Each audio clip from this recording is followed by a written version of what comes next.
Welcome back.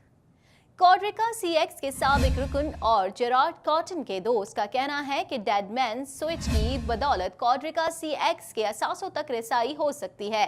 मज़ीद जानेंगे इस रिपोर्ट में। क्रिप्टो करेंसी कंपनी क्वाड्रिका CX के बानी जेराल्ड कॉटन की अचानक मौत के बाद उनके लैपटॉप का पासवर्ड न होने के सबब $250 मिलियन तक रसाई नामुमकिन हो गई थी। क्वाड्रिका CX के साबिक रुकन और जेरार्ड कॉटन के दोस्त का कहना है कि उनके अगवा होने पर जेरार्ड ने उस दौलत का इस्तेमाल किया जो वो कंट्रोल करते थे। एडम ओब्रेन जो कि एडमॉन्टन में क्रिप्टो करेंसी का कारोबार करते हैं, उनका कहना है कि ये जानना मुश्किल है कि कॉटन के असासों तक रसाई किस तरह मुमकिन हो सकती है और उन्हें किस तरह संभाला जा सकता है। ओब्रेन का कहना था कि हम जानते हैं कि जेरी के पास डिजिटल करेंसी की मद में तकरीबन $200 मिलियन के करीब रकम थी, जिससे मुतालिक लोगों में भी काफी दिलचस्पी पाई जा रही थी, जबकि जेरी को इस बात का खदशा भी था कि कुछ हो सकता है। क्वाड्रिका CX में की जाने वाली सरमायाकारी कंप्यूटर पासवर्ड के सबब मुंजमद हो गई है। ओब्रेन का कहना था कि उन्हें कॉटन की मौत का सुनकर धचका लगा, लेकिन वो इस किस्म की तमाम बातों को मुस्तरद करते हैं, लेकिन कि कॉटन की मौत एक झूठ या ड्रामा है। उनका कहना था कि परेशान कस्टमर वुकला और अकाउंटेंट्स के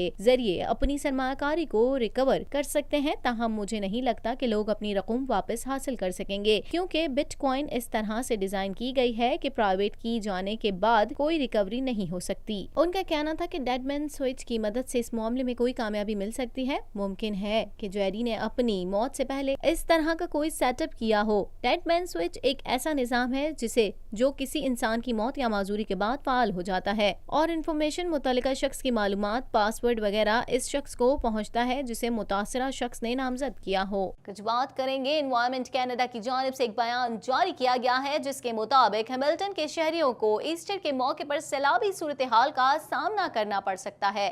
मज़ीद अहवाल इस रिपोर्ट में। एनवायरमेंट कनाडा की जानिब से एक बयान जारी किया गया है, जिसके मुताबिक हैमिल्टन के शहरियों को ईस्टर के मौके पर सैलाबी सूरत हाल का सामना करना पड़ सकता है। जुमेरात की दोपहर जारी होने वाले बयान के मुताबिक रवा हफ्ते के आखिर तक हैमिल्टन में शदीद बारिशों के सबब सैलाब का खतरा है। माहौलियाती कनाडा का कहना है कि अगले 2 दिन में 25 से 50 मिलीमीटर बारिश हो सकती है। कम दबाव के सिस्टम से जनूबी ऑन्टेरियो के मैदानी इलाके मुतासर हो सकते हैं। शहरी हुकूमत के मुताबिक ऑन्टेरियो में वाक़ई झीलों में पानी सतह औसत से ज्यादा होने के सबब सैलाब के इम्कानात मौजूद हैं। शहरी हुकूमत का अमला अपने फराइज अंजाम देगा, ताहम शहरियों को भी सैलाबी सूरत हाल से निमटने के लिए इकदाम करने चाहिए। शहरियों के लिए हिदायत जारी की गई है, पानी के ज्यादा बहाव वाली जगहों पर जाने से गुरेज करें। कैनेडियन वजीर आजम जस्टिन ट्रूडो ने सरकारी तौर पर सुप्रीम कोर्ट के जस्टिस क्लेमेंट गैस्किन की तब्दीली के हवाले से कंजर्वेटिव पार्टी की जानिब से दी जाने वाली ताखीर की कॉल को नजरअंदाज करके इंतखाबी अमल का आगाज कर दिया है। मज़ीद जानेंगे इस रिपोर्ट में। कैनेडियन वजीर आजम जस्टिन ट्रूडो ने सरकारी तौर पर सुप्रीम कोर्ट के जस्टिस क्लीमेंट की तब्दीली के हवाले से कंजर्वेटिव पार्टी की जानिब से दी जाने वाली ताखीर की कॉल को नजरअंदाज करके इंतखाबी अमल का आगाज कर दिया है। क्यूबिक से ताल्लुक रखने वाले 59 साल गैस्किन ने पीर के रोज ऐलान किया था कि जाती और खानदानी वजूहात के सबब सितंबर में मुल्क की अदालती उज़्मा के ओहदे को छोड़ देंगे। ट्रूडो का कहना है कि एक बार फिर साबिक वजीर आजम किम कैम्बल की सरबराही में मुशावरती पैनल उन लोगों को तलाश करेंगे जो अभी तक नामजद नहीं हुए हैं। पैनल जिम्मेदार होगा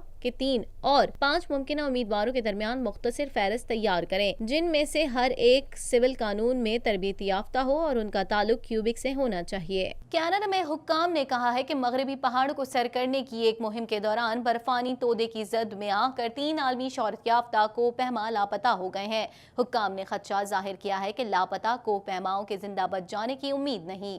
मज़ीद जानेंगे इस रिपोर्ट में। कनाडा में हुक्काम ने कहा है कि मगरबी पहाड़ों को सर करने की एक मुहिम के दौरान बर्फानी तोदे की जद में आकर 3 आलमी शोहरत याफ्ता कोहपैमा लापता हो गए हैं। हुक्काम ने खदशा जाहिर किया है कि लापता कोहपैमाओं के जिंदा बच जाने की उम्मीद नहीं। कनाडा की नेशनल पार्क्स एजेंसी के बयान में कहा गया है कि जुमेरात को बर्फानी तोदा गिरने से लापता होने वाले कोहपैमाओं की तलाश के लिए मुहिम शुरू की गई है। 36 साल अमरीकी कोहपैमा जैसिन जोर केली के हमरा, ऑस्ट्रिया के 2 कोहपैमा 35 साल बांस जोरग और 28 साल डेविड लामा कनाडा के बांफ नेशनल पार्क के इलाके में हादसे का शिकार हुए। पार्क्स कनाडा के मुताबिक तीनों को पैमा हौस पास को मशरिक की जानिब से सर करने की कोशिश कर रहे हैं। ये दुश्वार तरीन और अलग थलग रास्ता समझा जाता है। लापता अमरीकी कोहपैमा ने 20 साल की उम्र में दुनिया की बुलंद तरीन चोटी माउंट एवरेस्ट को सर करके कम उम्र तरीन कोहपैमा का एजाज हासिल किया था। पार्क्स कनाडा के मुताबिक रेस्क्यू टीमों ने कई मकामात पर बर्फानी तोदे देखे, जिनमें कोहपैमाई के आलात नजर आ रहे थे, जिससे खदशा जाहिर किया जा रहा है कि उनके کے زندہ بچ جانے کی امید نہیں ہے۔ کینیڈا کے صوبوں البرٹا اور برٹش کولمبیا کے درمیان پہاڑوں میں خراب موسم کی وجہ سے مزید برفانی تودے گرنے کے پیش نظر ریسکیو اہلکاروں نے تلاش کا کام روک دیا ہے۔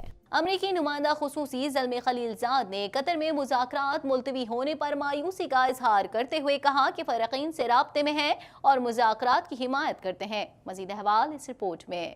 امریکی نمائندہ خصوصی زلمے خلیل زاد نے قطر میں مذاکرات ملتوی ہونے پر مایوسی کا اظہار کرتے ہوئے کہا کہ فریقین سے رابطے میں ہیں اور مذاکرات کی حمایت کرتے ہیں۔ زلمے خلیل زاد نے کہا کہ مذاکرات پائیدار امن اور سیاسی روڈ میپ کے لیے اہم ہوتے ہیں۔ مذاکرات کا کوئی نیم و بدل نہیں، ضرورت ہو تو ہم مدد کو تیار ہیں۔ افغان حکومت اور افغان طالبان کے درمیان ہونے والے دوحہ مذاکرات آخر لمحات پر منسوخ کر دیے گئے۔ ترجمان افغان صدارتی محل نے مذاکرات منسوخی کی تصدیق کرتے ہوئے کہا کہ مذاکرات افغان وقت پر قطری حکومت کے اعتراض پر منسوخ ہوئے۔ یاد رہے کہ طالبان اور افغان نمائندوں کے درمیان ملاقات 20 اور 21 اپریل کو قطر میں ہونا تھی اور مذاکرات کے لیے افغان حکومت نے 250 رکنی فہرست تیار کی تھی۔ تاہم افغان حکومت اور طالبان کے درمیان ہونے والے مذاکرات آخری لمحات میں منسوخ ہو گئے تھے۔ افغان حکومت کی مذاکرات کے لیے تیار کی گئی فہرست پر طالبان نے تنقید کرتے ہوئے کہا تھا کہ یہ شادی یا کسی اور مناسب سے دعوت اور مہمان نوازی کی تقریب نہیں کہ کابل انتظامیہ نے کانفرنس میں شرکت کے لیے 250 افراد کی فہرست جاری کی۔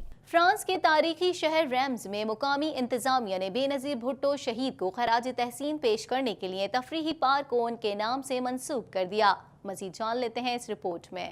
فرانس کے تاریخی شہر ریمز میں مقامی انتظامیہ نے بے نظیر بھٹو شہید کو خراج تحسین پیش کرنے کے لیے تفریحی پارک کو ان کے نام سے منسوب کر دیا۔ تفصیلات کے مطابق فرانس کے دارالحکومت پیرس سے تقریباً 150 کلومیٹر دور تاریخی شہر ریمز میں ایک تفریحی پارک کو پاکستان کے سابق وزیر اعظم بے نظیر بھٹو شہید کے نام سے منسوب کر دیا گیا ہے۔ مقامی انتظامیہ نے پاکستان کے سابق وزیر اعظم بے نظیر بھٹو شہید کو خراج تحسین پیش کرنے اور ان کی جدوجہد کے اعتراف میں پارک کو ان کے نام سے منسوب کیا۔ گزشتہ سال اگست میں ہسپانوی حکام نے پاکستان کی پہلی خاتون وزیر اعظم شہید بے نظیر بھٹو کو خراج تحسین پیش کرنے کے لیے بارسلونا کی ایک اسٹریٹ کو محترمہ کے نام سے کیری دی بے نظیر بھٹو منسوب کیا گیا تھا۔ خیال رہے کہ محترمہ بے نظیر بھٹو 21 جون سن 1953 کو پیدا ہوئی اور سن 1988 سے 1990 تک اور پھر 1983 سے 1994 تک پاکستان کی وزیر اعظم منتخب ہوئی تھی، جنہیں 27 دسمبر 2007 کو راولپنڈی میں شہید کیا گیا تھا۔ شمالی کوریا نے مطالبہ کیا ہے کہ امریکی وزیر خارجہ مائک پومپیو کو واشنگٹن اور پیونگ یانگ کے درمیان جوہری پروگرام کے حوالے سے بات چیت سے نکال دیا جائے۔ مزید جانیں گے اس رپورٹ میں۔ شمالی کوریا نے مطالبہ کیا ہے کہ امریکی وزیر خارجہ مائک پومپیو کو واشنگٹن اور پیونگ یانگ کے درمیان جوہری پروگرام کے حوالے سے بات چیت سے نکال دیا جائے۔ غیر ملکی خبررساں ادارے کے مطابق شمالی کوریا نے امریکی وزیر خارجہ مائک پومپیو کو حالیہ ڈیڈ لاک کا ذمہ دار قرار دیتے ہوئے جوہری پروگرام کے حوالے سے بات چیت سے نکالنے کا مطالبہ کر دیا۔ شمالی کوریا کی وزارت خارجہ میں امریکی امور کے دفتر کے ڈائریکٹر کون جونگ گون نے کہا کہ مجھے اندیشہ ہے کہ اگر مائک پومپیو نے بات چیت میں شرکت کی تو یہ ایک بار پھر تعطل کا شکار ہو جائے گی۔ انہوں نے مزید کہا کہ امریکہ کے ساتھ مکالمے کے ممکنہ طور پر دوبارہ آغاز کی صورت میں مجھے امید ہے کہ بات چیت میں ہمارے مقابل پومپیو نہیں ہوں گے۔ واضح رہے کہ شمالی کوریا نے امریکہ کے ساتھ مذاکرات میں ناکامی کے بعد دوبارہ تابکاری مواد کو ایندھن میں استعمال کرنا شروع کر دیا۔ شمالی کوریا نے ایک اور میزائل کا کامیاب تجربہ کیا۔ اسی کے ساتھ ہی TNN کے نیوز اسٹوڈیو سے فی الوقت اتنا ہی۔ مزید خبروں اور اپڈیٹس کے لیے دیکھتے رہیے TNN TV۔